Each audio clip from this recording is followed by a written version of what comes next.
그래서 현대그룹은 물론 전기차도 있지만 결국 목표는 수소차인 것 같아요. 현대그룹은 이 수소 쪽에 사활을 걸었다. 이렇게 보면 됩니다. 최근까지 국내 수소 인프라 구축이 말만 많고 진행이 더디니까 이 현대그룹에서 아예 상남자처럼 총대 메고 발벗고 나섰다는 표현이 맞을 정도로 앞장서고 있습니다. 대중의 인식 속에는 이 현대그룹은 현대차라는 회사가 가장 많이 알려져 있습니다. 하지만 이 자동차 한 대가 나오기 위해서는 많은 회사들의 협력을 거쳐서 나오게 됩니다. 크게 보면 현대제철과 현대모비스, 현대차, 현대글로비스를 거쳐서 소비자에게 판매가 되는 거죠. 자, 이 현대제철에서 나오는 셀을 가지고 현대모비스로 옮겨집니다. 여기서 냉열강판이나 냉열강판 공정이나 핵심 부품 다 이런 데서 만들어지죠. 그리고 현대차로 옮겨져서 완성이 되는 건데 세 가지 파트가 있습니다. 현대차에는 승용차, 상용차, 트럭. 이 중에서 이 수소와 관련된 밀집한 관련이 있는 거는 상용차에서는 트럭, 버스, 그리고 트럭 이렇게 보시면 될 것 같아요. 이렇게 덩치가 큰 자동차들이 수소차 좋은 효율을 냅니다. 승용차, 소형차, 중형차는 전기차가 큰 효율을 내지만 이러한 큰 덩치를 갖고 있는 자동차들은 운전을 장시간 하면 할수록 비용이 절감되는 효과가 있습니다. 그래서 이 수소차, 상용차의 버스나 트럭이 중요하다는 겁니다.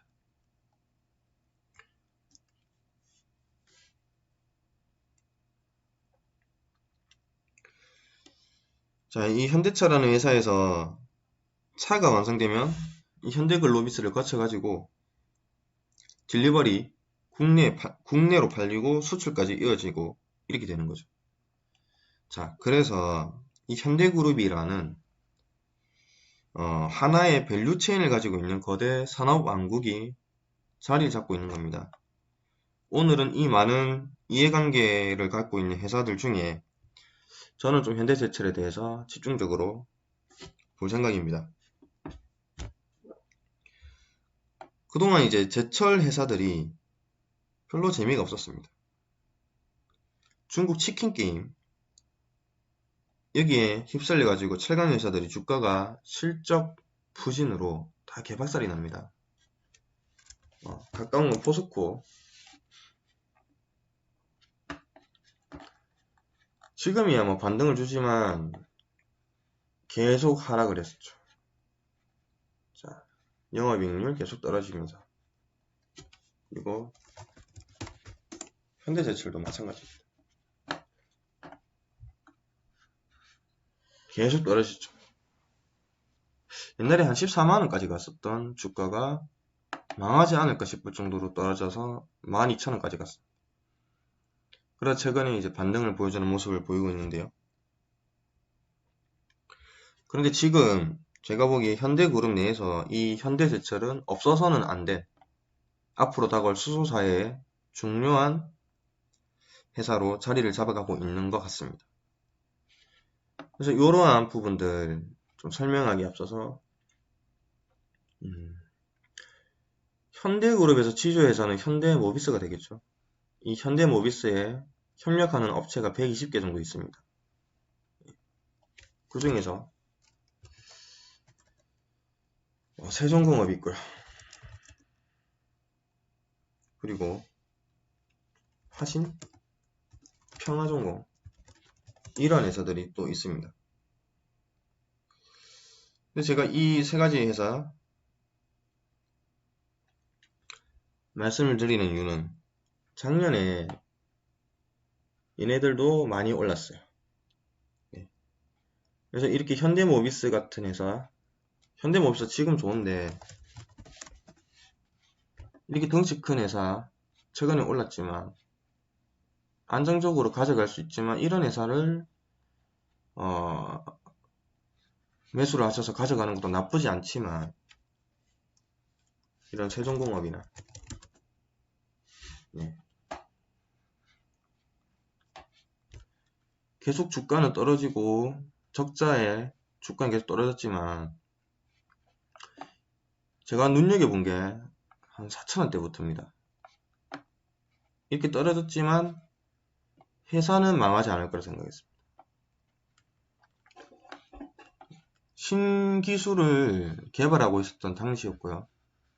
회사는 적자가 났지만 유보율이 많았기 때문에 망하지는 않을 거다.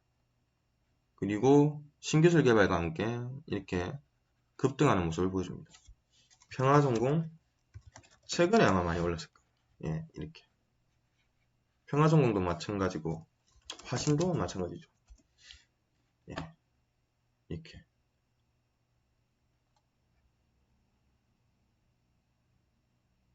1,000원 후반, 2,000원 초반에서 놀다가 이렇게 올라가는 모습 보입니다. 예. 아직 털고 나가진 않았네요. 1차 상승이 끝났다고 보시면 됩니다. 이러한 모습들을 보여줍니다. 그래서 이렇게 큰 회사를 매수하시는 것도 안전하고 확실한 수익을 주지만 이런 업체들, 협력업체들 중에서도 일을 잘하고 있는 이런 업체들을 연구해서 잘 공부해가지고 작년에 매수를 했다면 지금 큰 주가의 상승을 보여줬다는 겁니다.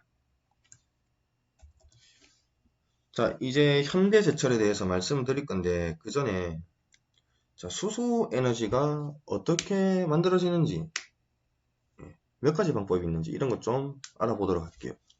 수소에너지 생산 방법은 부생수소가 있고요. 그리고 계질수소가 있고 수전의 수소가 있습니다. 이렇게 세 가지로 보시면 돼요. 대부분 이제 현재 산업 전반에 많이 사용되는 수소는 계질수소라고 보시면 됩니다. 우리나라는 좀 환경이 틀리기 때문에 부생수소가 많은데 계질수소가 전체 비율의 한 95% 정도, 수전에는 1%도 안 되고 얘네가 한 4% 정도 됩니다. 그런데 이 계질수소는 그린 에너지는 아닙니다. 이게 바로 환경오염의 주범이죠. 계질수소는 환경오염의 주범이라고 보시면 됩니다. 그렇기 때문에 이 계질수소의 생산량을 50%까지 5년 내로 내릴 계획을 가지고 있지만 좀 더 지켜봐야 알겠죠. 그런데 만약에 계질수소가 이렇게 50%까지 내려간다면 그 나머지 빈자리를 수전의 수소나 부생수소가 메꿔야 되는데 아무래도 수생수소가 메꿀 가능성이 높고 그런 모습들이 계속 보여주고 있습니다. 자, 그 말은 지금 이 산업이 바뀐다는 패러다임의 변화 속에 있다는 말입니다. 그러니까 이럴 때 좋은 회사를 매수를 해가지고 나중에 기술의 평준화가 딱 되는 시점이 오면 주가는 많은 변화가 생긴다는 거죠. 이 계질 추출 수소가 떨어진 자리 반드시 이 부생수소나 수전의 수소가 메꾸게 됩니다. 자, 아까 전에도 말씀드렸다시피 우리나라 같은 경우는 이 부생수소가 많이 발달되어 있습니다. 한 90% 정도는 부생수소라고 보시면 되고, 그래서 우리나라에서는 이제 부생수소가 해먹을 자리가 많아진다는 거죠. 왜냐? 이렇게 형성되어 있는 부생수소 산업군으로 발전을 시키는 게 낫지. 굳이 많은 돈을 들이고 지금 효율도 안 좋은 수전을 해봤자 도태된다는 겁니다. 그래서 우선적으로 부생수소로 수소 산업사에 빠르게 다가가면서 그 사이 수전의 수소로 연구 개발을 해가지고 그 다음 부분을 메꾼다는 거죠. 그리고 현재 생산돼서 판매된 1만 대 정도의 수소차, 넥소 등 전체에 이 수소가스를 공급할 수 있는 양을 보유한 단일 회사로는 현대제철이 유일하다고 보시면 됩니다. 그래서 오늘 현대제철을 조금 더 비중을 실어서 보도록 하겠습니다. 참고로 뭐 다른 회사 지금 준비하고 있는 건 효성그룹의 효성이 있죠. 자, 이 현대제철 이 회사의 행태를 보면 계속해서 지금 부생수소 공장을 증설하고 있습니다. 그래서 앞으로 다가올 수소 인프라 시대의 핵심적인 역할을 하는 회사 중에 하나로 자리 잡을 걸로 보여집니다. 자, 이 부생수소가 어디에 쓸까요? 버스나 현대 로템에서 만드는 이제 수소 트램, 가정 건물용, 발전용, 가스터빈 이렇게 다양하게 사용이 될 겁니다. 그래서 그 기대감과 최근 실적의 개선으로 인해서 회사 주가가 조금씩 회복하는 모습을 보여주고 있습니다.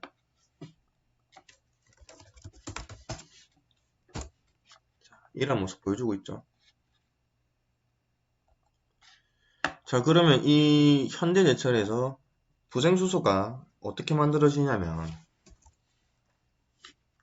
추출 과정을 보면 용광로에 고열로 샘물을 만드는 과정에서 발생하는 수소, 메탄, 황, 타르, 벤젠 등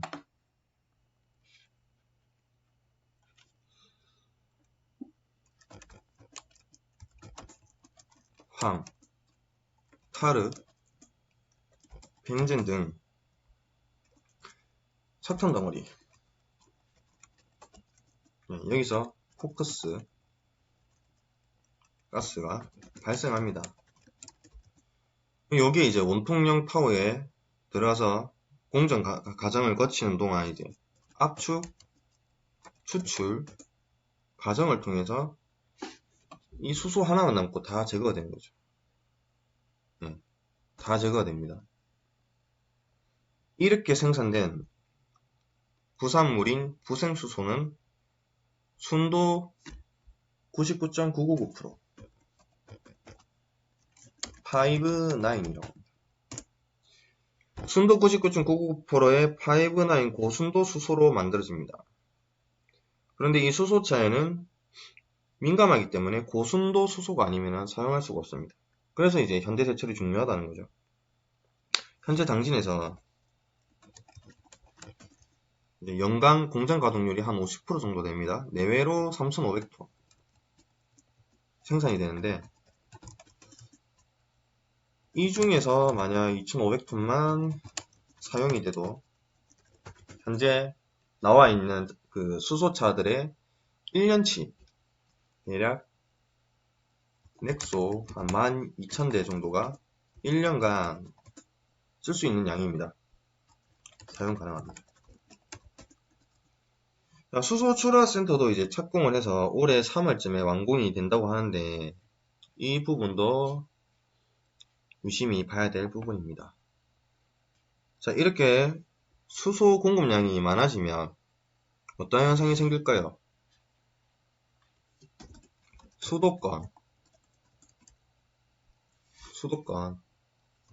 전라, 충청, 경기 이런 쪽에 있는 수소 충전소에 수소 공급이 많아지면은 가격이 다운되겠죠. 현재 한 20% 정도는 더 다운될 거라는 그런 예정이 있습니다.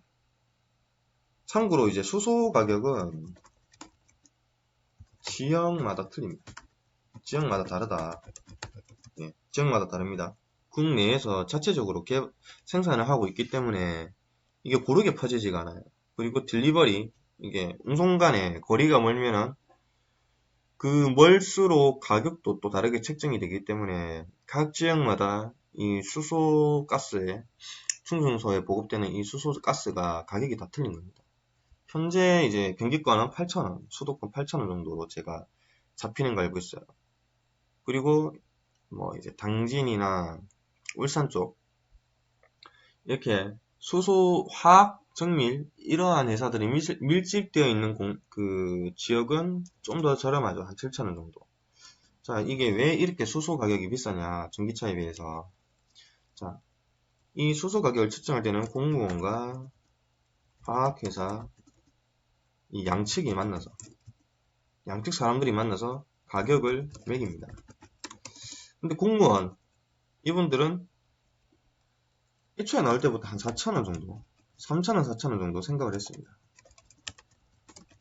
근데 화학회사 쪽은 14,000원 이 정도 생각을 했죠. 왜 이렇게 될까요? 자, 화학회사 측이 14,000원 정도 생각을 하는 이유는 있습니다.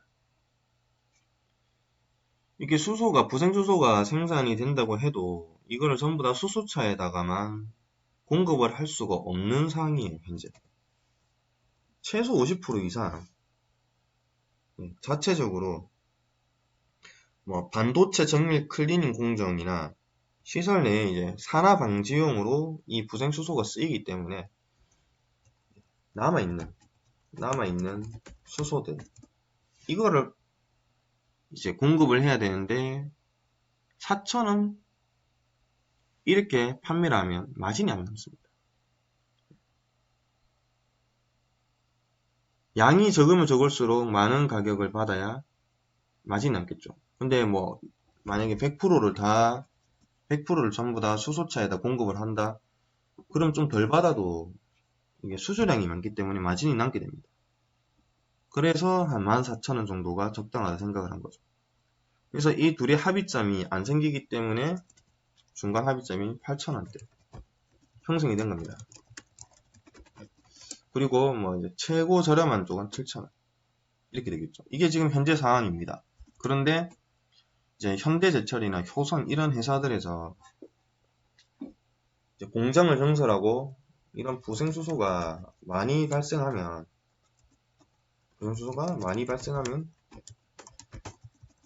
이 가격은 점점 내려가겠죠. 자, 현대 전기차, 수소차 앞으로 충전 가격이 계속 오릅니다. 그리고 수소차 앞으로 충전 가격이 점점 내려갈 예정입니다. 일단 한 20% 정도 생각하고 있습니다. 자, 이유는 이 전기차 지금 충전할 때 가격이 많이 싼데 이게 전기 자체가 가격이 싸서 그런 게 아니라 보급화를 위해서 국가에서 가격을 거의 뭐 적자를 계속 보면서 양을 풀고 있는 거예요, 이건. 근데 어느 정도 이제 보급화가 이루어지면은 그 감당을 못하기 때문에 그 많은 양에 계속 적자가 나기 때문에 가격을 올릴 수밖에 없습니다. 하지만 수소 충전소는 공장이 점점 늘어나면 늘수록 그리고 지금 현대 로템에서 이런 운반 같은 거를 하는 사업을 진행을 하고 있죠. 그러면 이제 인프라 빨리 깔리면 깔릴수록 가격이 점점 내려가게 되는 겁니다. 그래서 다 장단점이 있죠. 수소차는 지금 많이 비싸지만 점점 더 뭐 2차 연료전지의 백금 가격이 내려가면 내려갈수록 분리막을 만드는 그리고 그 효성첨단 소재에서 만드는 이 탱크로리가 점점 보급화가 빨리 되면 양산이 빨리 되고 기술이 좋아지고 그럴수록 수소차 가격 자체가 많이 내려갈 겁니다. 그리고 제가 그리고 제가 이제 현대제철을 좀 좋게 보는 부분 중에 하나도 이제 당진 출하센터 여기서 그 연료전지에 들어가는 분리판 공장이 3월부터 가동해서 이러한 정보가 있는데 이것도 한번 지켜봐야죠. 현재 16,000대 정도 생산 능력이 있거든요. 16,000대 생산 능력이 있는데 그리고 지금 예산 쪽에 공장 증설 하고 있죠. 올해 말쯤으로 이게 잡혀 있는데 이렇게 되면 3만대 그리고 10년 내로 50만대 정도 생산 능력을 추산을 할 수가 있습니다. 자, 이렇게 되면 현대제철 전체 영업이익에서 한 15%에서 25% 정도 꾸준히 매년 나오게 됩니다.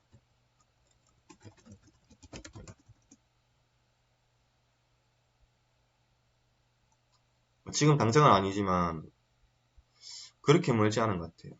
5년, 10년 정도 내로 이제 이 매출이 꾸준히 잡히게 되는 시기가 올 겁니다. 그러면 이제 현대제철도 어느 정도 안정성을 가지고 있는 회사가 되겠죠. 그래서 이제 이 차트를 보면 차트 분석할 게 사실 뭐 딱히 없습니다. 분석하자면 여기서부터 여기까지는 그냥 지지선 따라서 상승을 했던 거고 이렇게 파동을 주면서 가기 때문에 요럴 때 매수를 하면 됐던 거고 저는 한 3만원대에서 매수를 했었습니다. 자, 이렇게 가는 거죠. 그리고 이렇게 특별한 거래량이 터지는 날 이게 1800억 이 신호탄이죠. 올라간다는 올라갔습니다. 몇 프로 올랐나요? 19% 고가 종가 14% 이거 다 털렸겠네요. 근데 이거 차트를 눈여겨보셨다면 내려갈 때 매수를 했겠죠. 확대해보면 전일 거래의 차트에 이제 고점도 못 찍고 흘러내리기 시작했는데 거래량이 없어요. 그럼 내렸겠죠. 이제 여기서 개인들이 다 털리는 겁니다. 그리고 여기서 이제 사는 거죠. 사가지고 조정 줄 때마다 이렇게 매수를 하는 거죠. 저는 요쯤에서 요날 요쯤에서 매수했습니다. 이렇게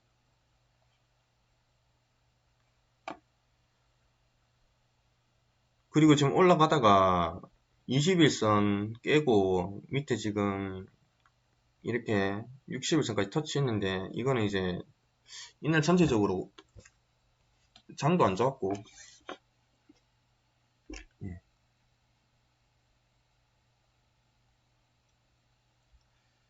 아마 횡보를 할 수가 있어요. 조정을 줄 수가 있습니다. 또다시 왜냐면 이날 거래량이 터지고 그 다음날도 거래량이 좀 터졌는데 약간 이제 수익 실현을 한 게 아닌가.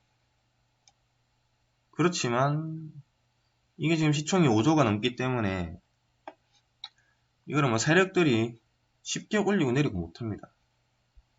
그래서 이러한 이제 중견기업 이상의 회사들은 산업 패러다임의 흐름에 따라 맞춰서 갑니다. 흐름에 따라서 맞춰서 내렸고 흐름에 따라서 맞춰서 올라갑니다. 지금 뭐 만약에 여기 샀거나 여기 사신 분들 단기적으로 보면은 고점으로 보이실 수도 있지만 길게 보면은 아직도 바닥이다. 최소한 59,000, 6만원 그리고 뭐 제대로 된 이슈가 터져가지고 상승을 한다.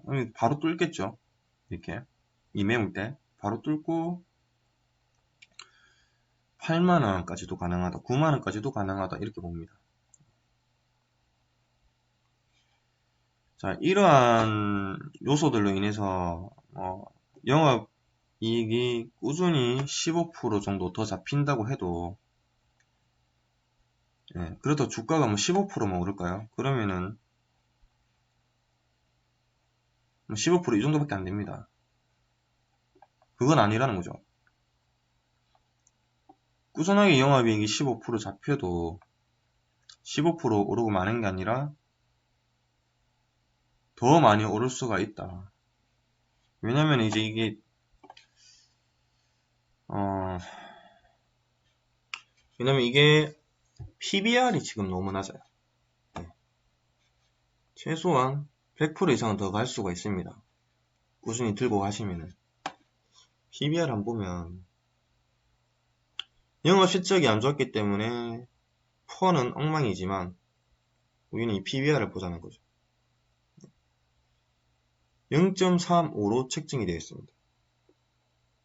PBR이 이게 주가 대비 주당 순자산이라는 건데, 쉽게 말해서 이제 주가가 순자산 자본잉여금이나 이제 이익잉여금의 합계거든요.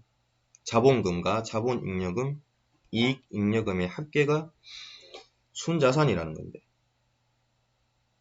이거에 비해서 이제 한 주당 지금 4만원대 거래가 되고 있는데, 이게 몇 배로 거래가 되고 있는지를 볼 수가 있는 지표가 PBR이란 거죠. 순자산 대비해서 0.35배 저평가되어 있다는 말이 됩니다. 이 정도는 거래가 돼야 된다는 거죠. 이 정도 못해도. 근데 계속 실적이 안 좋고 하니까 푸어도 뭐 엉망이 돼버리고 했지만, 이게 이제 일자로 말고 주자로 보면 기준선이 되는 게 이 21선이죠. 21선을 기준으로 오르고 내리고 이렇게 했습니다. 그리고 지금도 21선보다 위에 있죠. 그러면은 이 21선보다 밑에 많이 빠지면 33,000원, 34,000원까지 빠졌다가 조정이 끝나고 다시 올라갈 수가 있습니다. 그러면은 저희는 지금이 매수 기회라고 볼 수가 있죠. 그리고 지금 여기서 보면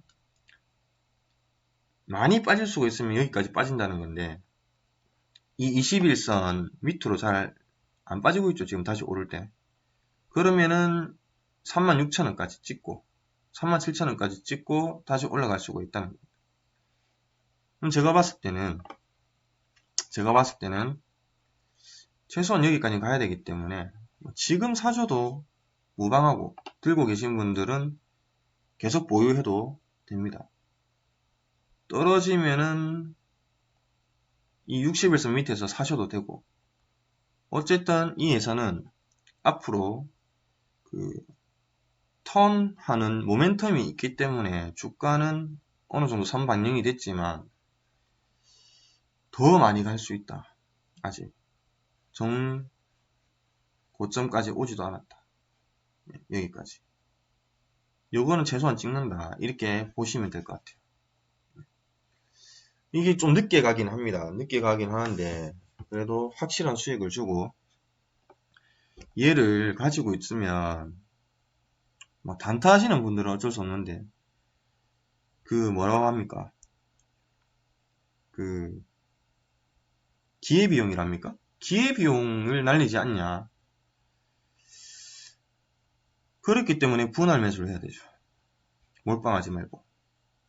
여러 종목을 5종목? 이 정도. 돈도 만약에 시드머니가 별로 없는데 분산해봤자 큰 수익이 안 나기 때문에 집중해서 확실한 종목들 한 5종목만 가져가면은 나쁘지 않다 봅니다. 그리고 주가가 이렇게 하방 찍을 때마다 조금씩 매수를 해나가는 그런 모습. 바른 투자자의 길입니다. 그리고 기회비용 생각하실 게 없는 게 다른 회사 들어가면 어떡합니까? 만약에 떨어지면 매드팩토 만약에 이런 상황이 생기면 이런 상황 예. 만약 여기 샀다 떨어지면 이거 뭐 기회비용 지금 떨어지고 있는데 이건 너무 극단적으로 제가 얘기를 한 것 같고 뭐 되게 많습니다. 뭐 삼본전자 이런 회사도 횡보하다가 예. 필요성 때문에 이게 반응을 좀 줬는데 이렇게 횡보하다가 떨어질 수도 있는 거고 이 주식이란 건 모르는 거기 때문에 최대한 저는 좀 보수적으로 해야 된다 생각합니다. 보수적으로 하면은 수익은 무조건 납니다. 현대제철 다시 보면 보수적으로 가져가니까 이렇게 수익이 또 나잖아요. 지금 파실 필요 없으시고 뭐 더 좋은 종목 있으면 파셔도 되는데 매집을 해 나가는 혹시 떨어지면 뭐 좀 길게 매집해 나가는 그런 모습 어쨌든 모멘텀이 너무 좋기 때문에 자 이러한 모습들 부생수소 2배까지 늘리죠. 3만대 그리고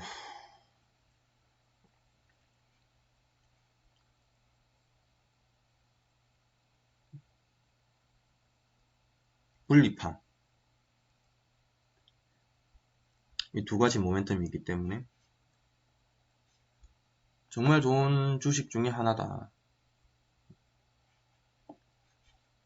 사실 이러한 주식들이 좋은 게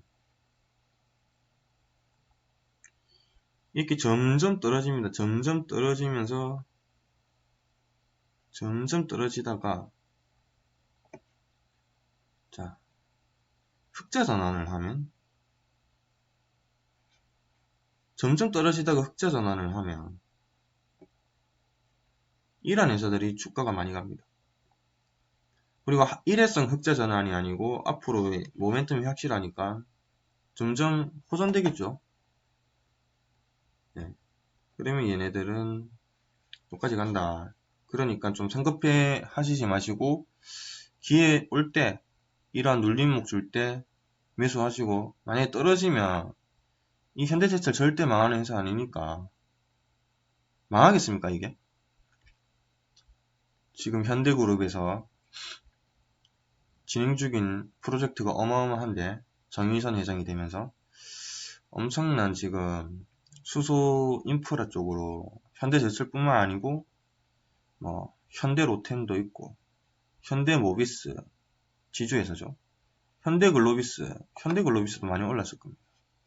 정의선 회장이 현대글로비스 지분을 많이 가지고 있기 때문에 그리고 이제 대표로 현대차 그리고 거기에 뭐 파생되는 뭐 유니크라는 회사도 있고 아까 말씀드린 세종공업 그리고 미코 네.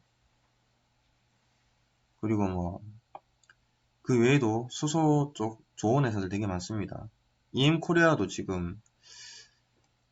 EM코리아도 안 좋은데 지금 한번 급등시킨 다음에 박스권이죠. 예. 이 증거금이 100%네요. 대출이 안 돼. 이날 만약에 증거금 100%가 아니라 이제 대출받아서 신용으로 사신 분들 여기 다 털려나가는 거죠. 만약에 90일 만기다 그러면 이제 90일 딱 넘어가는 순간에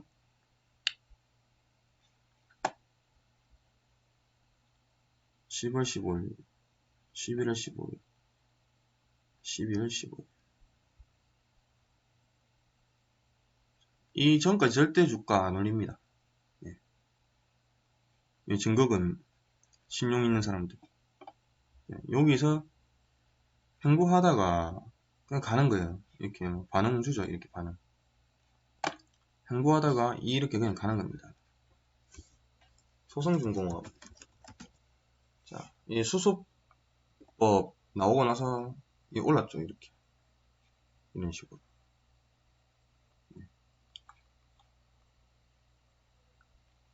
이런 것처럼. 효성중공업도 우리나라 업계 1위의 그 수소 스테이션 회사인데, 이것도 갈 거라고 보는 거죠. 안 가겠습니까? 만약에 굴파기 하면 요거 한번 보여주고 이렇게 올라갑니다. 요거 한번 보여주고 요거 한번 보여주고 올라가는 거죠. 행보시키다가 자 이렇게 하방으로 이렇게 찍고 팍 올라가는 거죠. 만약에 그때 털리면 안 된다는 거죠. 자, 많이 부족한 부분이 많으시겠지만 아마 제가 말도 제 사투리도 심하고 느리고 좀 저톤이라서 낮은 저음이라서 많이 지루하실 건데, 그래도 정보라도 많이 좀 가져가셔서 주식 투자하시는데 조금 도움이 되셨으면 좋겠습니다. 감사합니다.